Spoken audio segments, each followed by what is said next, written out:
I am also a doctoral candidate and instructor of record in the Department of Communication at the University of Illinois at Urbana-Champaign. So in this workshop, we will explore how educators can apply principles from neuroscience to support student learning, even in the midst of discomfort and adversity. And Dr. Maisie Imad will definitely help us engage in reflective discussions and practical strategies, offering meaningful connections to the classroom. So now I will have the honor of introducing our guest, Dr. Mays Imad. Dr. Imad is currently an associate professor at Connecticut College. Dr. Imad's interest is related to understanding social determinants of student well-being and success. Dr. Imad also conducts research on emotions, learning, and pedagogy. And she advocates for institutions to pay close attention to intergenerational trauma and to prioritize healing and well-being. In addition to being a fellow here at the Gardner Institute, Dr. Imad is also a fellow at the Association of American Colleges and Universities, the research fellow at the University of Stellenbosch Center for the Study of the Afterlife, Violence, and the Reparative Quest. Let's welcome Dr. Imad and give her a warm welcome. Thank you so much for this beautiful introduction, Victoria. I'm really grateful that you took the time to join me um, to kind of I guess tend to this issue of teaching in times that are increasingly uncertain and uncomfortable. So thank you, Victoria, and thank you to everyone who is here today or who's going to watch the webinar later. I want to invite you to use the chat to the extent you feel comfortable. And you could put your question, you could comment, you could add resources, you could disagree in the chat, send me or Victoria questions. So you will get a copy of the presentation and the resources that I will share. And my email is on the presentation, so feel free to join me. I thought it was, so I'm gonna, feel free to contact me. Excuse me. So I'm going to share my presentation, but I just send you a request to share. You should have access now. Let me know if you do not. I do right now. I do. Okay, excellent. So I thought if we were in person, you would each get this little gem heart, and we would do an activity, heart activity. And for a variety of reasons, we're going to talk about uncertainty. And there's beautiful research that helps us understand the relationship between the heart and the mind and the brain. The nervous system is in this constant state of searching for answers and cues about our survivability, right? And the brain, the nervous system, does not do well in state of uncertainty because we want to be in control, we want to have the information, we want to have the answers. And actually, there's more information that goes from the heart to the brain than the other way around. And when we are sitting in this place of uncertainty and the nervous system is this agitated, it is actually the heart that steps in and sends information to the brain to calm it down. And so a lot of, especially indigenous, Sufi, Afrocentric lenses, the focus is less on the brain and the head and the nervous system, and rather they understand that learning is embodied. So the focusing on the body, and in the Sufi tradition, the focus is so profoundly on the heart. And in fact, The Arabic word for heart is qalb. And qalb is a word, or all Arabic, in Semitic languages like Arabic, when you take a word, you could, and you try to understand where did that word come from, you trace it back to the root verb. And typically the verb is a 3-letter, sometimes 4-letter verb that can give rise to different meanings. The verb for heart that gives rise to the word heart is to turn. And so kind of, I grew up with this tradition of honoring that the heart is in this constant state of turning towards each other, towards the truth, in search of answers, in search of beauty, in search of. And so right now, what practitioners who do contemplative pedagogy and this paying attention to the holistic learning, and they talk about what does it mean to cultivate a practice of the heart. And so with that, I want to invite you, I guess the first thing first practice is to center the heart. I want to invite you to bring your hearts, to learn with your hearts, to lean with your hearts, and also to take a minute to think about, to feel what's on your heart, right? What's on your heart? That's a big question, perhaps as it relates to this topic of teaching this time. And I want to invite you to just kind of take a minute to bear witness to what is on your heart, and to, if you feel comfortable, to share in the chat. And then we will start with that.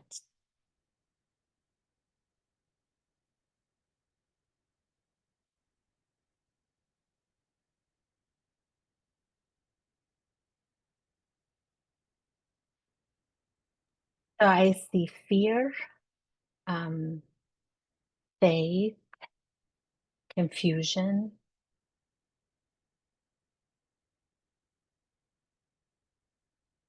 this anger and sadness, exhaustion, gratitude, uncertainty, gratitude, uncertainty, and there's anger and resentment. And we can hold so many seemingly opposing things, right? I was in a car accident recently, actually a week ago, and I was, and the car accident was a hit and run. And so I was holding in my heart immense gratitude that it could have been so much worse. It really could have been so much worse. And at the same time, I was really sad. The person didn't even stop to check on us. And then I was angry. So I was holding a lot of things in my heart. And the act of bearing witness to what is in your heart, right, to this embodied learning, is really remarkable, really remarkable. And I want to share with you that this activity, I have a modification of this activity that I bring to the classroom, and I've written about it in a fairly recent article in the Teaching Professor, where I argue that especially during times of uncertainty, where we feel just where some of us are feeling like we're in the midst of fire, right? That it is really important to, what does it mean to cultivate the moral imagination, to engender that, to bring that to the classroom, to our content, and what does it mean to teach through those lenses of moral imagination and beauty and awe and wonder. And in this article, I talk about, as it relates to uncertainty, I talk about what does it mean to bring a practice of the heart, right? So this will be one of the things that I will share with you. So with this, I honor your heart. I bear witness to your heart, to your humanity, to the confusion, the exhaustion, the beauty, the hope, the faith. And we are going to, I want to talk about this notion of uncertainty, right? And what does it mean? How can we muster up the courage, continue to have the courage to teach amongst uncertainty? But I want to argue that what we're experiencing, I would argue that it's more than uncertainty, right? And someone asked me recently, uncertainty for whom, right? And for some people, they've been under this uncertainty for a long time. And so I want to argue that actually it's really uncomfortable. The times that we're going through right now, it's more than uncertainty. It is uncomfortable. It is discomfort, right? It's the type of someone said to me, they dread going to the classroom because they're afraid someone's going to record what they're going to teach, right? So I want to say, how can we teach through discomfort in a way that honors our humanity, our students' humanity, that cultivates, engender hope even in the midst of that discomfort. So I want to talk about this notion of pedagogy of discomfort as it relates to uncertainty, as it relates to, excuse me, to the current moment, and I want to talk about some practical ways that we will use to move forward with our students. And to begin, I want to invite you, I'm going to give you two activities, two quick activities. And the first one is for you, what does it mean to learn through discomfort? So think of a moment, right, in your own life where you were pushed out of your comfort zone and it felt really uncomfortable, really uncomfortable. I want to ask you, how did it feel? And what, if any, did you feel were transformative moments? Right. So we're going to take a couple of minutes to focus on this question. What does it mean to learn through discomfort?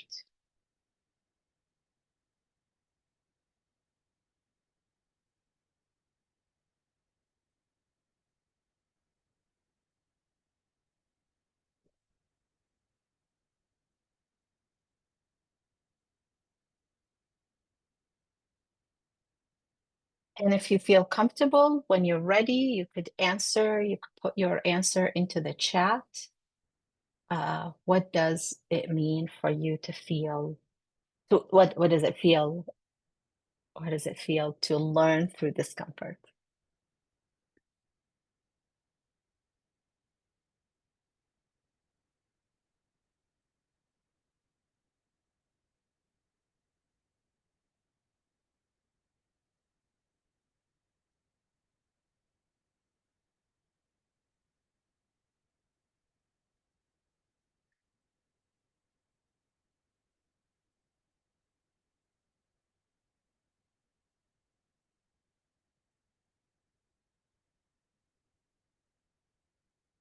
So there is the feeling of anxiety and also um,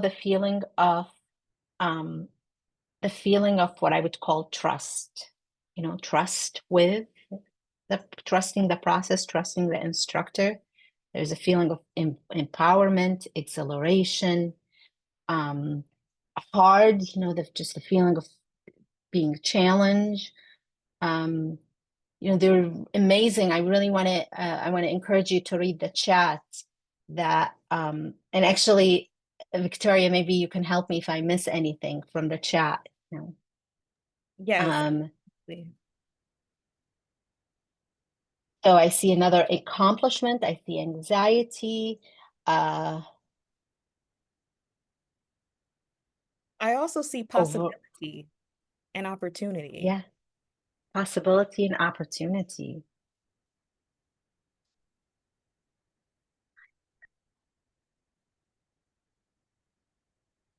and ability and responsibility. Um, there is, I see just something new, something, whether it's moving to a new home or some new task that we're doing in the school. So again, there's stomach dropping insecurity and then exhausted satisfaction, really, really descriptive, really beautifully. So what you're all, partnerships, allyship, all of those things are really wonderful, right? So learning through discomfort, right? So then sit with this, and then we're going to expand it. And I want to invite you to consider, what does it mean then to teach through discomfort, right? What does it feel to guide our students into spaces or through spaces that perhaps they experience unease and maybe even push back? There's resistance, there's vulnerability. What does that mean? How does it feel to teach through discomfort? So I see large responsibility, right? Productive struggle, challenging, scary, sense of courage too, right? Exhausting. I also saw ancestral mandate as well. Amazing, amazing ancestral mandate. So that that we're connected, we're part of like this um almost timeless story. Opportunity not to avoid tough emotion, purposeful, tense, critical.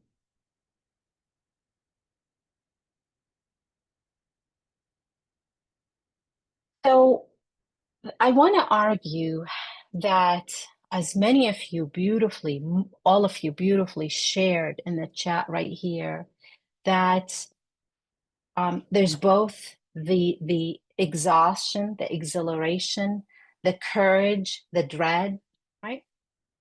And I want to argue that right now in higher education, regardless really of which school, I mean, some schools are being more impacted than others, but I think in higher education, we're definitely teaching through that discomfort. We're sitting in discomfort, some people more than others, the uncertainty. And I think it's also an opportunity for us to learn through it, right? So, what I want to do right now, I want to share with you two stories from my own teaching, one from, 10 years ago, and one more recent, that deal with the uncertainty and the discomfort, right? And the first one is, I taught biomedical ethics um, at Pima Community College, and I taught it for almost 10 years. And very quickly, what I saw, this is students who are science students and also humanity students who take the course.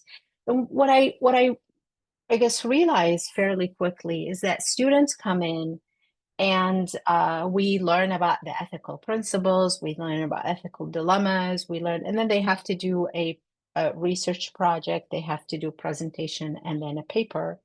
And they pick a topic. And I would say the first few times I taught the course, it was clear to me that students were picking a topic they felt passionate about, and they were preaching to themselves, right?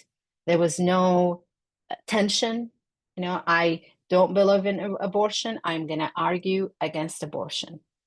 There was not much challenge that was happening.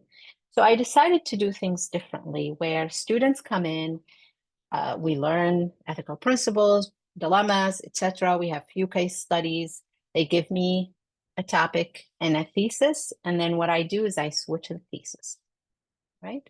So rather than you arguing for X, you're going to argue against. You have to really defend your opponent's viewpoint. And there was a lot of pushback. Students were very, but I had to. I felt that was part of my role, is to challenge and push them out of their comfort zone. So defend their opponent's viewpoint. There was a lot of resistance. Students went to the chair, they went to the dean. I had to push back, and push back gently. And I made it very clear why I was doing that. Students thought I was trying to convert them. I had a political agenda, and I stayed. I just held my ground, and I kept reminding them why I was doing that. I was very clear in um, for some students thought it was immoral to defend what they disagreed with. And again, that was very uncomfortable for me to then continue to push back. Some expressed fear of being swayed. I remember I had a student who said to me at the beginning of the semester, when we do we had a topic on one of the topics was genetic modification. That it was really against her, upbringing and point of view. She didn't want to come to those lectures or do the readings, and I had to push back. I had to. So that was really uncomfortable for them. I remember so many classes vividly, walk into class and just like hoping somehow the class would be canceled because I know it was very uncomfortable for them. And it was also uncomfortable for me. And yet, in my core, I believed, I still do, that that was really important. They never, in my 10 years or so of teaching those courses, students never knew where I stood, what my views were on the topics we were discussing. It was about the process of learning, the process of sitting in discomfort. Right? In fact, they say, "What do you think?" And I would say, "It's not about me. It's really not about me. It's about the process." So I would say there was discomfort for them, but also there was discomfort for me. So this is an example about teaching through discomfort, right? But I would say um, learning with them through discomfort. So that was from my biomedical ethics. I want to share with you another example. And my other example is from my recent years at my at Connecticut College, and I am teaching a course. It's a senior level course on the autonomic nervous system. And the course on the autonomic nervous system, I said it's a senior level because several students had taken me before. And so I have some relationship with the student, that goes to previous courses. And we study many things about the autonomic nervous system, dysautonomia, regulating it, and so on. And I also invite people in the field who are doing research related to the autonomic nervous system. So one of the experts that I invited is actually a former postdoc who trained with me, who is now a physician, does sleep medicine. And I don't just invite the scholars. I meet with them. I go over what we covered in class, what I hope they would cover in class. We have, I'm coaching them in a way. We read their articles, we prepare. So this was the case. And so we had a physician who came to talk about sleep medicine. It was actually wonderful. He showed us videos of like his clinic and where they do the sleep medicine and they do the sleep studies and so on. And then he said, it would not be a it would behoove me, I would be remiss to talk about sleep and the autonomic nervous system without talking about trauma, psychological trauma. And he proceeded to talk about the connection, and he proceeded to talk about stories, traumatic stories, right, from his life, from his family's life. And some of them were really vivid, right? Really vivid, that I felt in my body, what? Why didn't he tell me he's going to do this? But I'm also looking at my students and I am seeing that some of my students are disconnecting. Some of them got up and left, right? I don't want to repeat those stories, but they were vivid. They were traumatic. It was definitely traumatic and I didn't know how to intervene and say and cut the talk out of respect for him. I also had to, as somebody said, trust my professor. In this case, he was the expert. I trusted that there was a reason what was happening, right? And so this was about the autonomic nervous system. And there was a lot that when we talk about trauma, when we talk about the nervous system, when we talk about culture, there's a lot of context related to identity that came up, right? And again, I had not built I had not prepared the student. So I was feeling all host of things, discomfort, uncertainty, worried, fear, etc. And same with my students. And like I said, I saw a lot of disengagement. Student had prepared questions from his articles. Nobody asked questions when it was time to question and answer, and I could tell that was a sign of disengagement, especially from the students, because I know some. And so what happened is we finished the our my colleague finished the talk, and we had time left because it's a 4-hour course. So we had time, and it was really tempting for me to run away.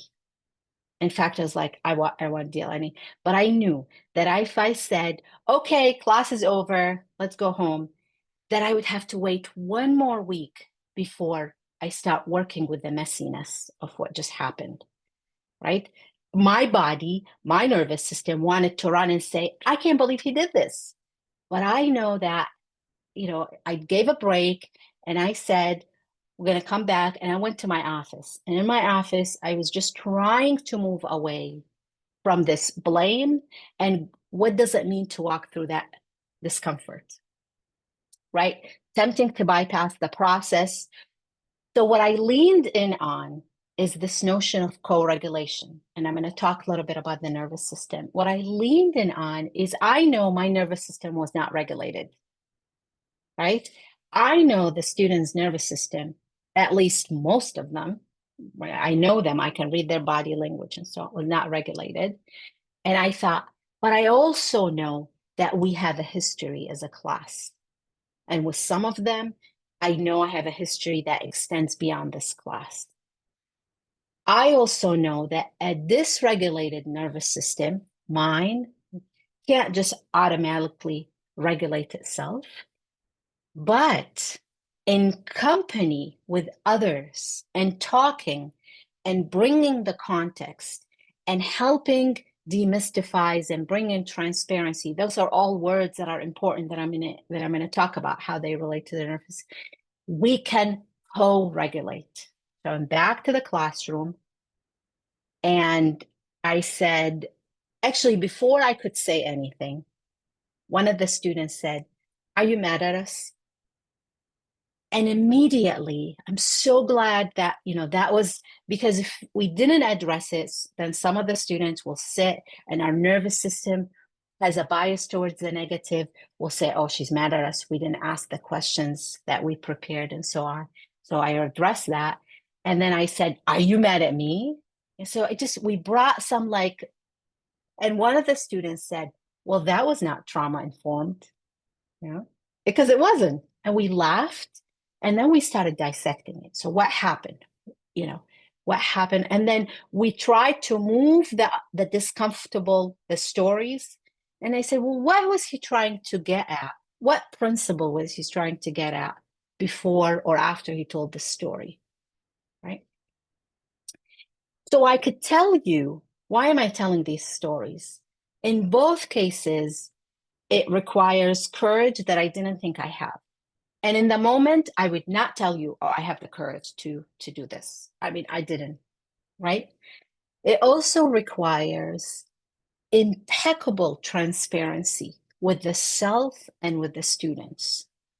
With the self, every time I was like, I'm just going to go back to the way I did things. They could do whatever they want because of the pushback. And it really helps to pause. And sometimes I used to go to my colleague and say, I just want to remind myself why I'm doing this way. Okay? It helps the nervous system kind of find a map. The self, so the sense of why, the sense of purpose is important. And also the transparency with the students. This is why I'm doing it this way. This is, right? Again, it helps their nervous system. All right. So with those two stories, what I want to I'm going to talk a little bit about the nervous system, and then I'm going to share some more practical ways. Our nervous system, as I said, is some um, neuroscientists have likened the nervous system to a predicting machine, that we're constantly, through our senses, we're constantly scanning the environment, getting information, building a mental model about our survivability, right? And in this diagram from the work of Ruth Lanius and her colleagues, what they show, if this is me in the classroom as a teacher or a student, I am getting information from the external world through my senses. I'm hearing, I'm seeing, I'm touching. Right? At the same time, my internal state is also giving information to my, am I hungry? Am I anxious? Am I, right? And then my sense of self.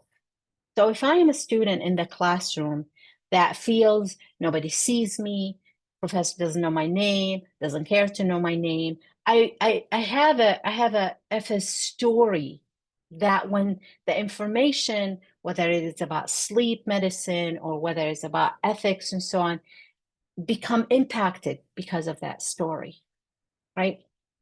So we're getting information from the outer world, from our inner world. And this right here is really critical. This is, I think, on the one hand, I think we are in so much trouble because of the uncertainty. And on the other hand, I have so much hope because of our ability to co-regulate our nervous system, because the nervous system is very much relational.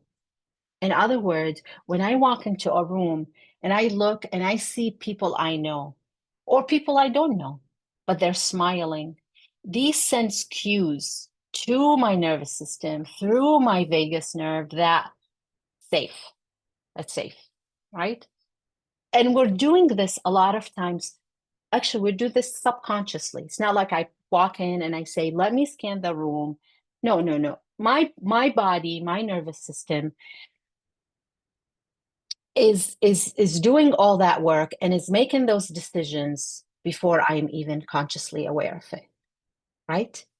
And so really important that what can I do in the midst of like this discomfort, this uncertainty, to help continue to look and honor and witness my nervous system, which is embodied. So not just my head, my thoughts, but also my body, but also help empower my students that way, which is why I started with this exercise about the heart.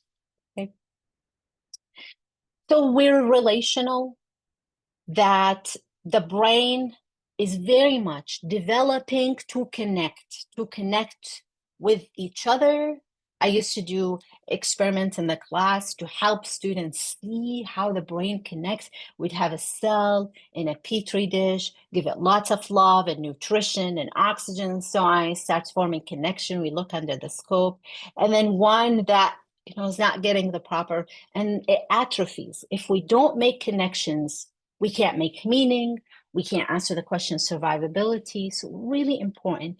And just as we are relational, so is learning, right? So this is from social neuroscience of education, that the brain is very much a social organ. Learning is also relational, right? We connect information to what we know, who we are, what matters to us, and the larger community. I used to run a workshop for students, and it's called Hello Brain. And it's these micro workshops. They're like 10 minutes. They're opt-in. You come in, you learn about the brain and brain in connection to learning. And oftentimes I would get a student who would say, it's just, I'm sorry to pick on this example, but this is an example that was often, but they had a hard time with history. Like they didn't, so they're learning about some kind of like this revolution, the French Revolution, that, and they can't see how it connects to today or their lives or their community. So when their brain is under so much, is working, is taking classes, caring for a toddler or something, The brain's like, why should I put energy towards this? So context is really important, and the connection, right? And literally in those cases, I'd say, well, why should you worry about it? How does it connect to today? What lesson can we learn from it? You know, and I do this with my students, with my classes as well. For example, for learning about acid-base physiology, I start by saying, why should you burn glucose, your precious energy, to learn about this? Okay, so we learn the feeling is critical. The feeling, we learn, not just hear. You know, this dichotomy, mind body, is like really is I hope it's behind us. We learn through the body. We learn, you know, the heart, the rest of the body. The feelings are critical. And in fact, every information that's entering the brain is asking safe, not safe, connect or disconnect. You know, it's connect, it's remembering, it is processing the information against our background. So the feeling becomes really critical.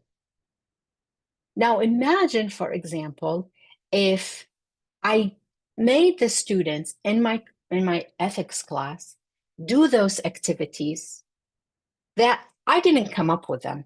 You know, this whole defend your opponent's view. This is something I learned when I was a philosophy student at the University of Michigan. It's not, you know, I didn't invent it. I know it's grounded in work that is, you know, that is critical learning. But imagine if I didn't explicitly tell my student my intentions, and I let them, or at least some of them, think and assume that I'm out to get them. I'm out to make everybody, I don't know, liberal or this, or go against this or that, right? The feeling is going to get in the way of the learning. In fact, in this article, they say emotions are gateways for learning. They can enhance or stifle the learning. Similarly, if I ran away from the very uncomfortable situation in the autonomic nervous system, and I said, just let me go home. We just go home.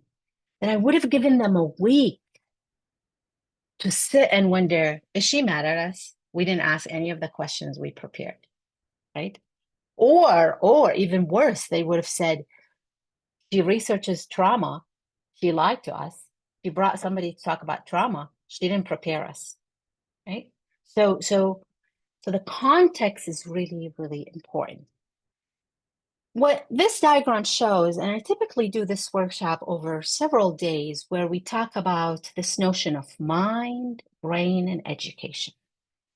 So this right here, this is from a review of a Delphi panel that took experts in the field of cognitive science, neuroscience, neuropsychology, education. You could see from 2006, 2016, 21, 40 experts from different countries. And they wanted to know what are the conditions that optimize learning for everybody. So based on the research, those experts came up with 6 principles. Each learner is unique. And we have different potential, not higher, not lower, different potential. Our history matters tremendously, right? History matters tremendously, which is why actually I'll talk about number 4, the brain is constantly changing. Right? We're in the business of changing the structures in the brain. Number 5, we need to kind of just like exercise our biceps and triceps. The brain needs exercising, right? Remember when I told you we're going to do this exercise, it's going to be uncomfortable, we're going to walk through it. So just reminding them. And then the 6th principle is that our attention, being present, is so critical. Being present, so critical. So those principles, why am I mentioning them? Okay. From this Delphi study, what we also learn is that there are these kind of misconceptions about how learning works. about the brain. So that if we think with a clear head, with a cold head, with no emotions, that we make better decisions. That's a huge misconception. Right brain, left brain, learning styles. From this, a lot of misconceptions emerge that impact how we learn, how we teach. And a, a lot of those misconceptions deal with emotions, right? So then the authors of the report, what they also did is they said, okay, these are the principles, meaning they're axioms, they're timeless. Each learner is unique. That's not going to change today or tomorrow, right? They also came up with the day-to-day, what they call tenets that are grounded again in mind, brain, and I want to share with you, and I'm going to put the resources. I'm going to give to Victoria a handout that I did with all these activities, and you'll be able to see all the 21 tenets, but some of them that motivation is really important. External, internal motivation, really important for learning. Sometimes a single activity, it could feel as a beautiful challenge, exhilarating, what some of you wrote in there, or it could feel like a threat, right? And so the context becomes really important. So we could co-regulate with the students. Number three, that learning is cyclical, dips up and down. Number four, meaning and relevance are critical, right? We're doing this activity. So for example, another course I teach is the social determinants of health and disease. First time I taught it, as you can imagine, this is a course that social determinants of health, every lecture is about disparity, right?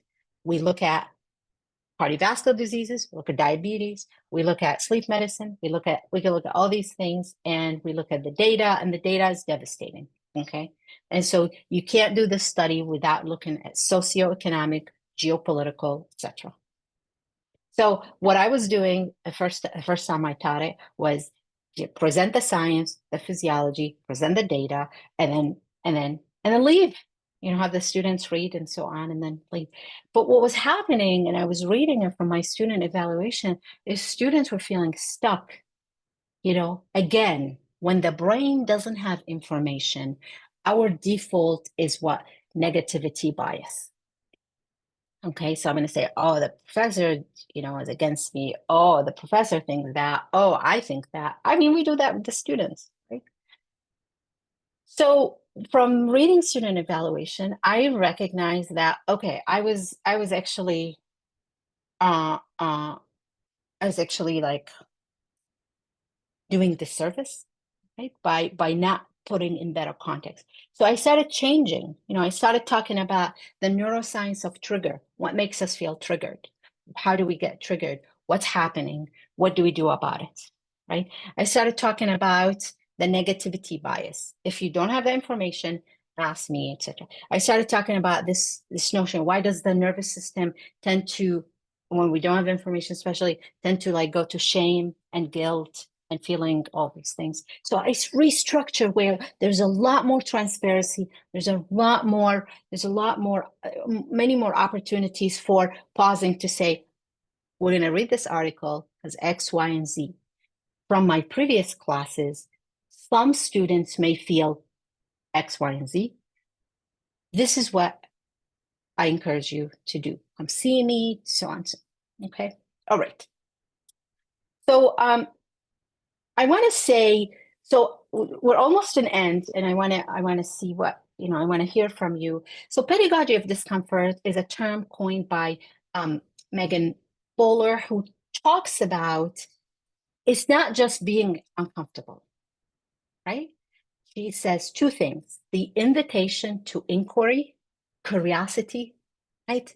This data is terrible. What's happening behind it, right? And then just peel the layers, peel the layers, peel the layers, connected to invitation for action, call to action. So the inquiries should be intertwined with the understanding of the personal and the cultural. Each learner is unique and our experiences matter. This is the way the brain is going to process information. So the culture is really critical, really critical. There's a recent book by Antonio Damasio about, who's a neuroscientist, talks about the role of culture in both shaping the nervous system, right, and and and society, the broader socioeconomic and political conditions. And so in this discomfort, what does it mean? And someone said uncertainty and hope. What does it mean? Call to action. Even sometimes I tell the students, we're not going to be able to fix this. And it sucks that we can't fix this system, let's say this healthcare system, but we can. What one of my colleagues says, we could weed out. What can we, what kind of trauma can we take away from the system? And what I said to us, what seeds can we plant? So what seeds can we plant, right? Now, I want to talk about three teaching through discomforts. Include, what does it mean? From my experience, has been pausing to breathe, giving yourself the grace to say, this didn't go the way I had expected, but also showing vulnerability, not with the student, or maybe with colleagues, or maybe just with yourself, saying, I feel really when I went to my office, like I was just like talking with myself. How did this go this way? Um, Clarity, reminding yourself. Again, this is just to be kind to the nervous system. I am doing this because, in your heart of hearts, you feel this is the right thing. This is the critical thing for your students. And then communicating your intentions, talking with the students about learning is not supposed to be, I tell the students, if your brain is not hurting, I'm doing something wrong. I'm supposed to challenge you, especially in some classes, physiology, pathophysiology. There's a lot of content. The content is dense, right? What does it mean to, so we talk about learning through discomfort, you know, challenging epistemological discomfort. I don't necessarily, talk about the epistemological discomfort, but I talk about different ways of knowing, including learning and going into what you disagree with. Now, in the case of bioethics, emotional engagement, I always talk about that way, especially now, I would say, the ethical consideration, the ethical implication, encouraging vulnerability. Come talk with me.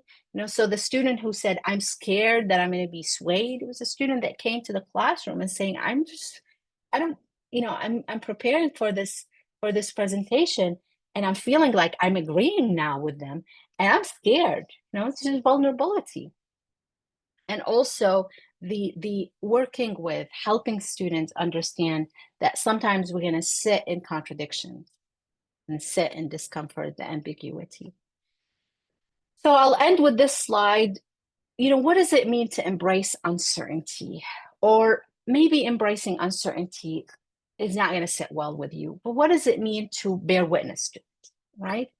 So I'd say and this is coming from the book of Deb Dana, who wrote about the polyvagal theory, and the book is called Anchored: How to Befriend Your Nervous System.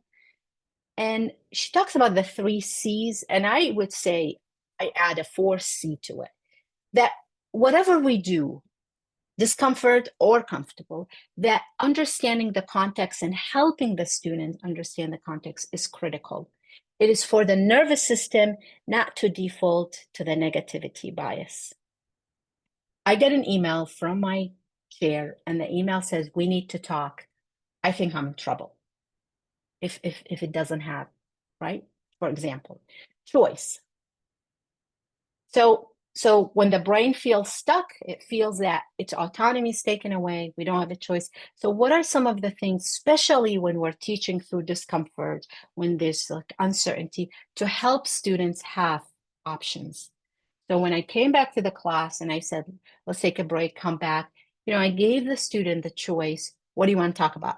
You want to process or do you want to talk about the next topic, right?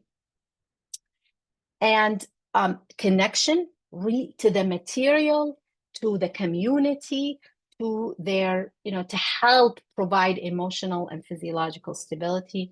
And the fourth C I would add is this phenomena of co-regulation, right? That we can lean on each other at the very least to bear witness.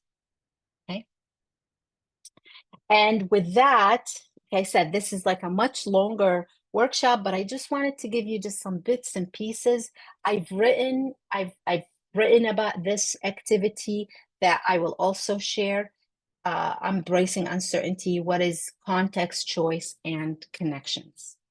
And so I'm going to stop sharing right now, and I'm going to pause and see what question we have. About 10 minutes.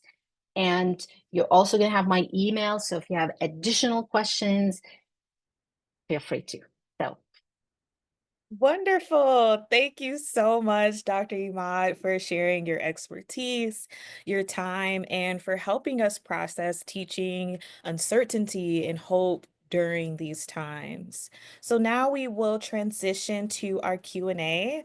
I've been keeping up with questions in the chat as well as within the Q&A icon. And one of the questions that our audience asked is, many students are increasingly relying on AI for learning and studying.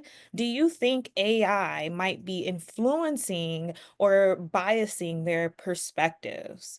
And could this impact how students understand and engage with information? um, so I don't have the data, but I mean, intuitively, I want to say yes.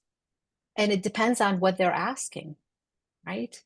And so I am trying to, I know I can't regulate it, I can't, but at the very least, I'm trying to help students, um, use it as a quote unquote thought partner or a critical thought partner, if that is possible. So if I were teaching biomedical ethics right now, I would maybe lean in.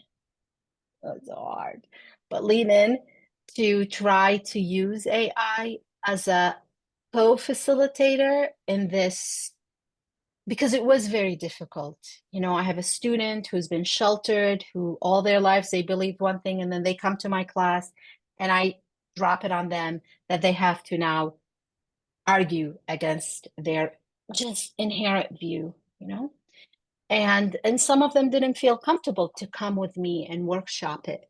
And so maybe I would lean in and try to use ChatGPT to help them. How do you start about that? How do you, yeah. So I think it really depends how they're using it. Yeah. Mhm. Thank you so much. We have another question related to relationality. You talked about the relationality between the mind, the body, as well as between students.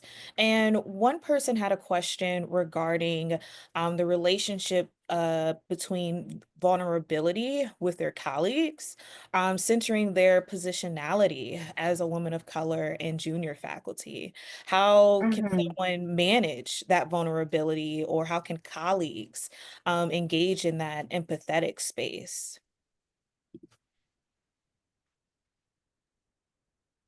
So I would say,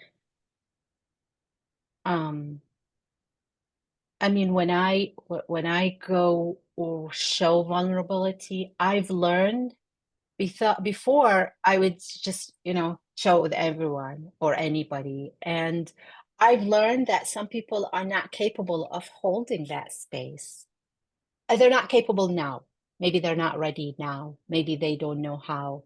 Maybe they do feel uncomfortable. So I've kind of learned to be very selective with whom I show my vulnerability with. And part of that is like to make sure my body remains or has the sense that it feels safe. So I've learned, for example, that with certain topics, showing vulnerability, I only show it with some of my, you know, female colleagues of color because they've been in those positions and right, and vice versa. Okay. Now, when I sense that somebody is in a vulnerable position and there is also the cultural, socioeconomic, geopolitical aspect, that I look for, I think I think sometimes like uh leading with your heart is really not sometimes, always very powerful. Like just sitting in and then recognizing, bearing witness to the humanity of that person and the pain and the chaos, and then just beginning by thanking them, that they trust you enough to be vulnerable in your presence, and then have them lead. How can I help you? What can I do? Right? Or so I think that's really important. But I always go to protect your heart, right? And if it means that, I mean, again, I learned it the hard way. If it means that I, my body's telling me to be vulnerable right now, but not with you. It's nothing against you. It's not anything against, it's just, not right now. Mhm. Thank you so What much. do you think, Victoria? I mean, what are your thoughts on this? That's such a personal question, I Hmm. think, too, just because of my positionality as a Black woman. I do agree that it can be exhausting, especially when there are different, circumstances that impact women of color very differently, because of our positionalities. I do think selecting and protecting your peace is very important, but also staying true to who you are, and Hmm. being such a strong representation of who you are and what you may bring, just your presence to the classroom. Thank you. Yeah. Hmm. Another question we have is, are there things campuses can do to assist faculty facing these challenges? But in contrast, someone also asked, how do you engage in these spaces when you're told not to, especially in certain states such as Florida or Texas? I think so. To the first part of the question, I think having some kind of community or a coalition, I had to practice some of those lessons or conversations with some of my trusted colleagues before I went in. Like, for Mm, example, we did like a, lecture on eugenics, mhm, and I thought I knew what kind of questions I would get. I wasn't prepared. And so sometimes I would invite a colleague to come in with me. mhm, Sometimes I would like just go and like have and say, I just want to rehearse. mhm, That's a lot of work. It is exhausting, but it helped my nervous system. It mhm, helped my nervous system feel I have a community mhm, of one. That's okay, mhm, right? So there's that. I regarding the second question, I'm not in that state, so bear with me because I may say something that just doesn't sit well with you. On the one hand, I always say, how can you protect your heart and your students? mhm, And that doesn't mean you say, okay, hands off, not gonna do anything. I'm just gonna be complacent. A part of protecting the heart and the students is bearing witness to the truth, mhm, right? So what does it mean to smuggle that truth, mhm, right? And I have been going back to Robert DJ Kelly's 2001 um, Freedom Dreams. He actually, there's a 2000, a recent edition. But about, what does it mean to resist? Resist beautifully, not resist in a way that crumbles our system or nervous system. Resist in a way that, we go underground, we build, a beautiful movement that that that that honors the ancestors, honors the work that they've done, honors the future generation, right?